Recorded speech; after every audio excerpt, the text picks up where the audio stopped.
Okay, dear students, here I am your chemistry professor. My name is Khurram Rajput and today is my first lecture with you. और आज मैं आपको chapter number 5 book number 1 atomic structure से related जो है वो lecture दूंगा। इसमें सबसे पहले मैं आपको बताऊंगा कि सब atomic particles of an atom जो हैं वो क्या होते हैं। इसमें आप देख सकते हैं कि हमारे पास एक एटम है, उसमें न्यूक्लियस है और न्यूक्लियस के इर्द गिर्द जो है वो इलेक्ट्रॉन्स मूव करते हैं। तो ये इलेक्ट्रॉन्स जो हैं ये कैसे मूव करते हैं और why they are moving around the nucleus, why they are moving any other thing, इसके पीछे हम सारी फंडामेंटल्स की बातें करेंगे। सब एटॉमिक पार्टिकल्स का मतलब होता है कि जो एटम है उसके अंदर क्या क्या चीज़ें मौजूद हैं।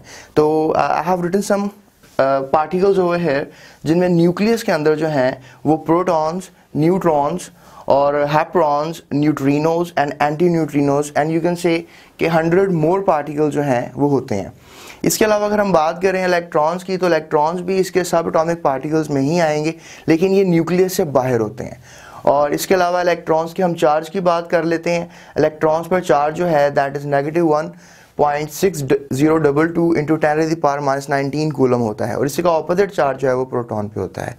एक और चीज़ जो आपको मेंशन रखनी है दिमाग में दैट इज़ कि you must have an idea कि जो न्यूक्लियस के अंदर प्रोटॉन्स होते हैं वो हमेशा इलेक्ट्रॉन्स के बराबर होते हैं। So that's the basic idea.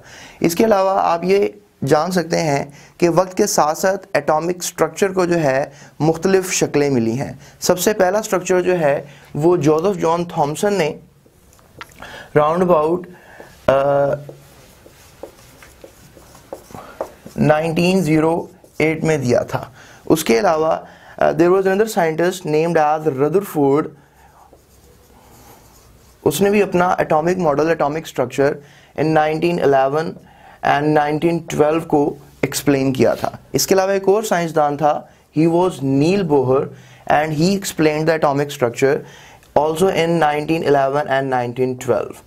But you can say कि रदरफोर्ड ने जो है बोहर ने जो है रदरफोर्ड का एटॉमिक स्ट्रक्चर मॉडिफाई किया था। इसके अलावा बहुत सी आगे और थ्योरीज आई हैं एटम को लेकर, जिनमें आप वेस्पर थ्योरीज को पढ़ेंगे इस चैप्टर के अंदर, जिनमें हम मॉलिक्यूलर ऑर्बिटल थ्योरीज की बात करेंगे और इसके अलावा हम बात करेंगे वीबीटी की। So VSEPR theory, MOT molecular orbital theory and VBT valence bond theory, these are the theories जिनके बारे में हम इस चैप्टर में मजीद आगे जाकर बात करेंगे।